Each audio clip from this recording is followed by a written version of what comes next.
Le succès vous attire, vous aimeriez en détenir les clés, créer tout de suite ce terrain fertile qui saura contribuer à votre essor. Regardez cette vidéo.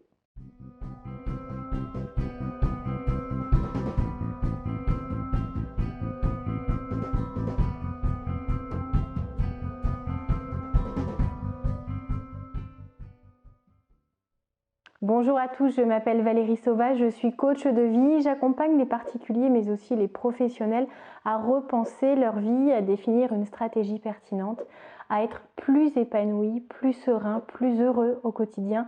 Si vous aussi vous avez envie de reprendre le contrôle, de vous libérer de tout ce qui vous limite pour l'instant, que ce soit à titre personnel ou professionnel, découvrez mon univers sur le site challengeyourself.fr et tout ce que je peux vous apporter parce que le coaching fait partie désormais de ces méthodes incontournables lorsqu'on a des projets, qu'on souhaite maximiser ses chances d'atteindre ses objectifs, lorsque l'on souhaite utiliser les bonnes méthodes, utiliser les bons leviers et surtout travailler son mental. Faire en sorte que toutes ces peurs, que toutes ces limites prennent de la distance et que l'on soit enfin libre de faire, d'être et d'avoir ce que l'on a décidé. Alors aujourd'hui, je voulais vous parler de succès. Et beaucoup me posent la question de savoir s'il faut être né au bon endroit, au bon moment, dans le bon pays. Je crois surtout qu'il faut savoir créer un terrain fertile, un terrain propice au développement du projet que vous avez en tête, et puis ensuite d'agir sur un deuxième plan. Alors pourquoi est-ce que je parle de terrain fertile, de terrain propice? Tout simplement parce que vous devez créer cet environnement qui verra naître votre succès, qui vous permettra de ne pas vous confronter à des blocages trop importants. Et il faut savoir que tout ne peut pas être mené à n'importe quel moment auprès de n'importe quelle personne ou d'un n'importe quel pays. Il faut aligner les besoins du marché avec ses aspirations. Si vous voyez que vous êtes trop en avance par rapport à un pays, si vous voyez que une clientèle n'est pas prête à accueillir votre service, votre produit, mais que dans un autre pays, c'est le bon moment. Alors pourquoi ne pas tenter l'aventure ailleurs et puis essayer d'exploiter cette bonne idée? Ce projet que vous avez tellement envie de concrétiser a peut-être toutes ses chances ailleurs, dans un pays très proche de là où vous vivez, comme à l'autre bout de la planète. N'ayez pas peur de changer de vie. Vous pouvez très bien combiner le fait de vous dépasser professionnellement parlant avec un tout nouveau départ dans la vie, que vous soyez seul et célibataire ou que vous soyez en famille.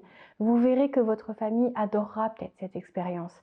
Ça ne dit pas que vous ne reviendrez jamais en France, c'est simplement un passage de vie, une étape que vous avez envie de mener, et c'est dommage d'abandonner votre projet si vous êtes juste dans un pays qui n'est pas prêt à ça. Donc essayez de comprendre que la cohérence entre votre envie et le projet à développer et le terrain sur lequel vous allez le faire est essentielle.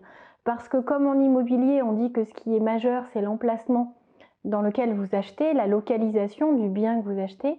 Là, c'est primordial de travailler aussi la localisation, l'endroit, le marché dans lequel vous essayez d'implanter votre projet. C'est vraiment essentiel.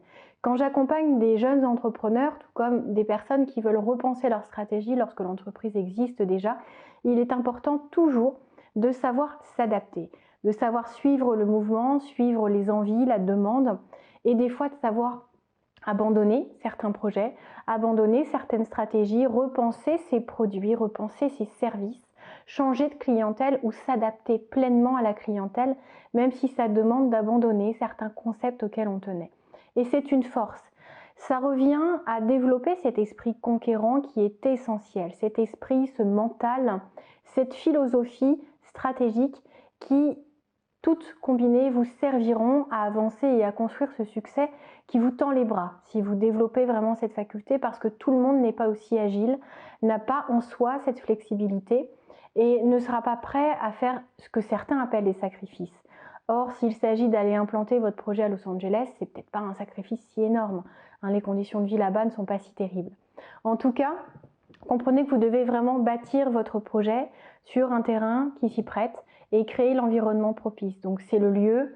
Ça revient aussi à choisir les personnes dont vous vous entourez, les bons collaborateurs, les bons associés, à travailler avec des clients que vous aimez, parce que si vous lancez un produit dans lequel vous croyez, mais que vous n'avez pas d'accroche avec cette clientèle spécifique, ça va être compliqué. Vous allez voir que ça va créer une tension intérieure qui peut même vous détourner ou vous fatiguer de ce projet, alors que l'idée peut très bien être pensée et ciblée dans une autre direction.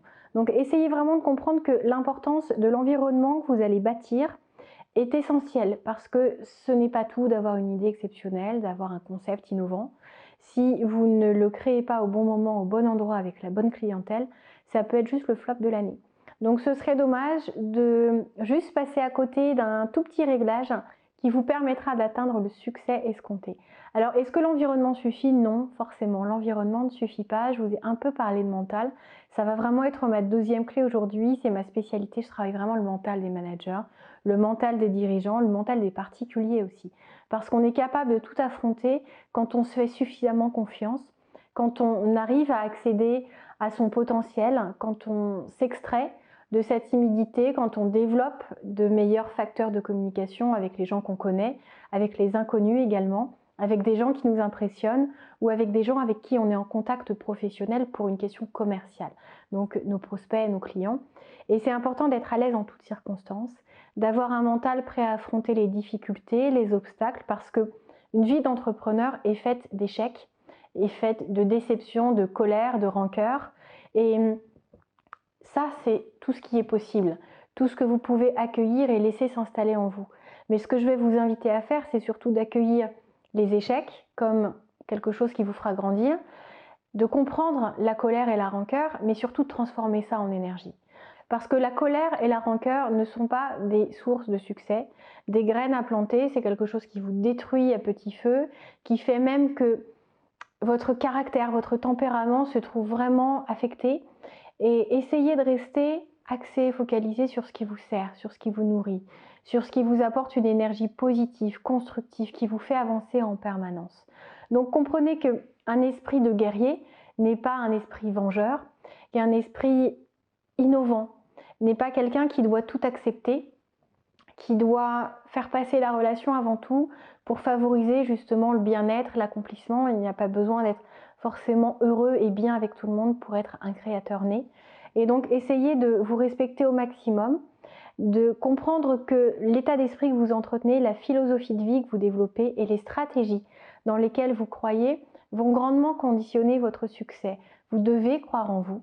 Vous devez aligner tous les ingrédients qui vous mèneront au succès, que ce soit l'autodiscipline, la motivation, le développement de votre volonté, la rigueur et la répétition, jusqu'à poursuivre sans vous arrêter, jusqu'à ce que le succès que vous visez soit au rendez-vous. Pas juste le début du succès, celui que vous avez décidé de fixer, les chiffres que vous voulez atteindre, les délais qui sont pour vous des étapes incontournables.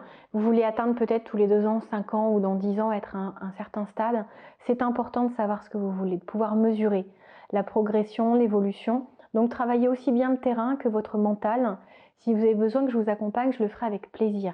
Vous pouvez même utiliser vos fonds à la formation, que vous soyez salarié, vous y avez accès, que vous soyez créateur d'entreprise, que vous soyez manager. Sachez qu'il est possible de mobiliser des fonds auxquels vous avez le droit. Je ne le répéterai jamais assez, c'est très très important de continuer de vous former, de continuer d'être inspiré, de développer ce mental d'acier qui vous permettra d'avancer, de connaître le succès auquel vous souhaitez prétendre et qui vous tend les bras si vous accumulez et développez les bonnes compétences. Et sachez qu'il est tout à fait possible de conjuguer développement, dépassement de soi et vie personnelle épanouissante. Vous n'avez pas à sacrifier l'un pour l'autre, les deux sont jouables, il suffit peut-être effectivement d'employer les bonnes méthodes. Il y a des secrets qu'en tant que coach on apporte à nos clients. Vous savez que vous pouvez me contacter, passez par le site challengeyourself.fr et mettez-moi en commentaire toutes vos questions. À très bientôt. Si vous n'êtes pas encore abonné à cette chaîne, faites-le, il suffit d'appuyer sur le petit bouton rouge. Et si vous avez aimé ce thème de vidéo et que vous en souhaitez d'autres, mettez-moi un petit pouce j'aime. À très bientôt. Au revoir.